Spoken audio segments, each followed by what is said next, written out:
Hello everyone. Welcome to my class. Today I am going to start with the second chapter of class 9th NCERT history book, that is Socialism in Europe and the Russian Revolution. Now, as you have already done the French Revolution, you know the importance of revolution, because many new ideas emerged from that revolution, and which became the base for the modern democracy, right? Similarly, we give importance to Russian Revolution also. The revolution took place in Russia, and it not only changed the lives of the people in Russia, but it had its impact worldwide, right? So Russian Revolution gave an idea which is again an important feature of modern democracies. Many nations have adopted this idea. It is the idea of socialism, right? How this idea spread to rest of the world, right? Now, before we talk about the socialism, there are certain terms which you will come across in the chapter, which are very important, and meanings of these terms needs to be understand, so that when you are using these terms in your answers, you should know the exact meaning of these words. Right, we'll start from that only, but let me give you a brief introduction about the chapter. uh, you have already done the French Revolution. See, after Napoleon's defeat, there were changes coming in the Europe. Once again, a monarch was installed in France after the defeat of Napoleon, and again in Europe, maximum rulers who were ruling in Europe, they were despots, and they had their kingdoms and small empires, right? So again a phase of conservatism started in Europe. ये वो time था जब Europe में maximum जो rulers rule कर रहे थे, दे वर डिस्पॉट्स, and उनके अपने किंगडम्स होते थे, अपनी तरह से वो रूल करते थे, least bothered about their public, their people. तो इस तरह का जो माहौल था यूरोप में, एक बार फिर से यूरोप जो था वो फेस करता है रेवोल्यूशंस थ्रू आउट, एंड किस तरह से चेंजेस आते हैं यूरोप में, right? Now talking about the new terms that will see in this chapter. First term is liberals. Now, when you use this term liberals वो लोग होते थे जो कि चाहते थे कि देश में ऐसी सरकार हो जो टॉलरेट करे हर रिलीजन को, which gave importance to every religion, right? They were opposing the unrestricted powers of monarch. They were against that the ruler should have all the powers in his hand. वो इस idea के खिलाफ थे. State should safeguard the rights of individual. लोगों के rights को provide करना it's a duty of the state. अगर हम इंडिविजुअल्स राइट्स की बात करें, तो कोई भी राजा या कोई भी गवर्नमेंट हमारे अधिकार ना छीन सके, इस तरह की सरकार होनी चाहिए देश में. Wanted parliamentary form of government. They wanted people should take initiative to form the government.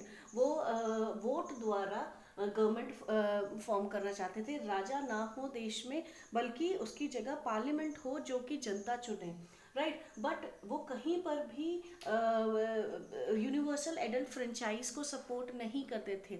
Means voting right should not be given to all. They still believe that voting right should be given to only to such people who have their own properties, right? So this was their ideology. वो इन सब चीज़ों में believe करते थे, right? Then you'll come across word radicals. Radicals, a group of such people who supported the women suffrage movement. Means ये वो थे जो सबके लिए वोटिंग अधिकारों की बात करते थे, specially the women class, right? क्योंकि अब तक हमने यूरोप में यही देखा था कि मैक्सिमम नेशंस में वुमेन्स को वोटिंग राइट्स नहीं दिए थे. तो रेडिकल्स वो थे जो विमेन और मेन को बराबर वोटिंग राइट्स की बात करते थे. उनको लगता था कि सबको वोट देने चाहिए, and maximum people should give vote to elect their leaders to form their government. जो भी गवर्नमेंट बने वो रिप्रेजेंटेटिव गवर्नमेंट हो, which represent the maximum population of a nation, right? Maximum population तब होगी जब विमेंस भी उसमें इक्वली पार्टिसिपेट करेंगी. Women should also enjoy the right to vote. they they were not against the right to property, means they favored that every individual should have a right to have property. पहले के time में क्या होता था, only the church and the state was having the property.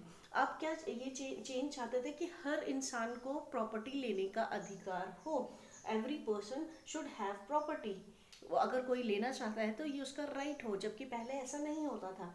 But ये इस चीज़ के खिलाफ थे कि that property should not be concentrated in few hands. पहले सोसाइटी में यही होता था कि बहुत कम लोग अमीर होते थे और उन्हीं के हाथ में प्रॉपर्टीज रहती थी. लेकिन वो ये रेडिकल्स का मानना था कि ज़्यादा से ज़्यादा लोगों के हाथ में प्रॉपर्टी हो. अगर राइट टू प्रॉपर्टी दिया गया है तो every person should avail that right, should claim that right. So this is how their ideology was different from liberals. ठीक है. Conservatives were those people who still believe in old institutions and ideas. उनका अभी भी मानना था कि जो past में होता आया है वो ही सही है. they were not ready for any kind of change. they जो मॉडर्न आइडियाज़ हैं, जो मॉडर्न थिंकिंग है, उसको वो नहीं सपोर्ट करते थे. वो ये चाहते थे कि पहले से ऐसा होता है कि राजा रूल करता है देश को, तो वही रूल करना चाहिए. तो they were opposed to the idea of change and they believe that the past need to be respected at anyhow. So this is how the people in Europe, they were having different ideologies. They were having different ideas about the government, about the rulers, right? Then another important change that was seen in Europe was the industrial society and the social change in Europe. Late 18th century में Britain was the first nation which saw the industrial growth and soon it was spread to the European land also. Britain वो पहला देश था जहाँ पे industrialization start हुआ और धीरे धीरे यूरोप में भी इसका प्रभाव देखा गया. एंड पीपल इंडस्ट्रियल सोसाइटीज़ जो हैं वो डेवलप हो रही थी. इंडस्ट्रियलाइजेशन स्टार्ट हो चुका था यूरोप में इस समय में. तो beginning of the 19th century, right, in Europe. तो जो इंडस्ट्रियल ग्रोथ एक तरफ हो रही थी, वहीं पे there was a demand for people who can work in these industries. Population लोगों में एक प्रॉब्लम थी कि काम कम था. दे वर अनएम्प्लॉयड. सो ज़्यादा से ज़्यादा main, women, even the children, they were they employed in industries, different industries. Railway industries को सक्सेसफुल करने के लिए रोड्स, रेलवे कंस्ट्रक्शंस, कैनल्स, ये सारी चीज़ें बनाई जा रही थी, जिसके लिए again labours were required. So people on a large number who were earlier unemployed, they started getting jobs in these projects and they were ready to work for long hours and they were receiving very less wages. लोगों को काम तो मिल रहा था लेकिन बहुत लंबे समय के लिए, एक दिन में बहुत ज़्यादा घंटे वो काम करते थे और उसके बदले उनको बहुत कम पे किया जाता था. क्योंकि कहीं ना कहीं the industries, the capitalist class, they knew this thing that they required work and उनको लेस पे करके वो अपना फ़ायदा देख रहे थे, right. So industrial late 18th century and beginning, especially in the beginning of the 19th century, Europe was witnessing industrial growth. Now, role of nationalists were such people who believed in forming the nation. Remember, when you have done the French Revolution, you have come across the leaders like Giuseppe Mazzini. Such leaders were promoting, they were making secret societies and they were working for forming the nation states, right? तो वो लोगों को कहीं ना कहीं mobilise कर रहे थे, इस चीज़ के लिए तैयार कर रहे थे कि जो डिस्पॉट्स या मोनार्क्स रूल कर रहे हैं उन्हें हटा के गवर्नमेंट हम जनता को खुद बनानी चाहिए. तो नेशनलिस्ट, रेडिकल्स, लिबरल्स, ये वो लोग थे जो गवर्नमेंट, इलेक्टेड गवर्नमेंट में बिलीव करते थे और कहीं ना कहीं जो मोनार्किकल गवर्नमेंट है उसे ओवरथ्रो करना चाहते थे और रिप्रेजेंटेटिव्स गवर्नमेंट बनाना चाहते थे. और ऐसा ही वो कर रहे थे, जिससे कि यूरोप में जगह जगह पे रेवोल्यूशंस हो रहे थे और कई जगह पे राजाओं को हटाकर नई सरकारों का भी, नए स्टेट्स बन रहे थे और नई सरकारें भी बन रही थी, राइट. देन ज़्यादातर जो प्रॉपर्टीज़ इस समय देखी गई ये था 18th century, late 18th century में जो ज़्यादा प्रॉपर्टीज़ थी after revolutions that were taking place in Europe at that time. Many monarchs were removed from their position and new governments, representative governments formed, new states emerged, right? And changes came in the European society जहाँ पे liberals और radicals के हाथ में बहुत सारी properties जो थी ये लोग ओन कर रहे थे. पहले की तरह नहीं कि चर्च और राजा के ही हाथ में प्रॉपर्टीज होंगी. अब क्या है, लिबरल्स और रेडिकल्स के पास भी प्रॉपर्टी थी और वो they started using these properties to set up new industries in the nation. और उन्होंने इन प्रॉपर्टीज़ को यूज़ किया है कि देश को इंडस्ट्रियलाइज करना है. तो इंडस्ट्रियल ग्रोथ के लिए these two groups were playing an important role. they set up new industries in various nations, right? हम पूरे यूरोप की बात कर रहे हैं, किसी एक पर्टिकुलर देश की बात नहीं कर रहे हैं अभी भी, राइट? तो ये चीज़ें जो देखी गई, ये चेंज जो है वो यूरोप में आया आफ्टर इंडस्ट्रियलाइजेशन. इंडस्ट्रीज बन रही थी, अर्बनाइजेशन हो रहा था, people were concentrating near the new industries for because they were getting jobs, right? तो इंडस्ट्रियल टाउन्स जो थे वो ओवर क्राउडेड हो रहे थे. कई तरह की प्रॉब्लम्स भी देखी गई अर्बनाइजेशन की वजह से. वो था इंडस्ट्रियलाइजेशन की वजह से, that is over crowding of the cities and towns and sanitation problem.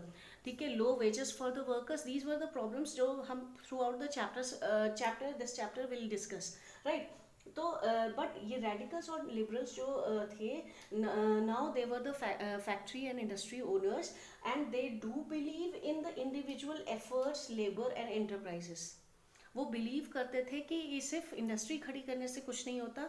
The real work force, जो लोग वहाँ पे काम कर रहे हैं, they should get whatever the efforts they are putting, they their labor and enterprise, जो भी वो काम कर रहे हैं उसी की वजह से इंडस्ट्रीज चल रही हैं. so they valued that thing. वो इस चीज़ को बेहतर समझते थे कि अगर वर्कफोर्स नहीं होगी तो इंडस्ट्रियल ग्रोथ पॉसिबल नहीं है. with this idea we'll carry on this idea further, क्योंकि इसी आइडियाज को हम in next video, coming video में हम डिस्कस करेंगे. And how this idea became the base of socialism. So please wait for the next video. Like, share and review this video. Do write your comments. The topic is heavy, it is difficult, but we'll cover it very slowly, and I'll try to make it easy for you. So any point which is not understood by you, please do mention it in the comment section. Please like, share and review this and subscribe this channel. Thank you.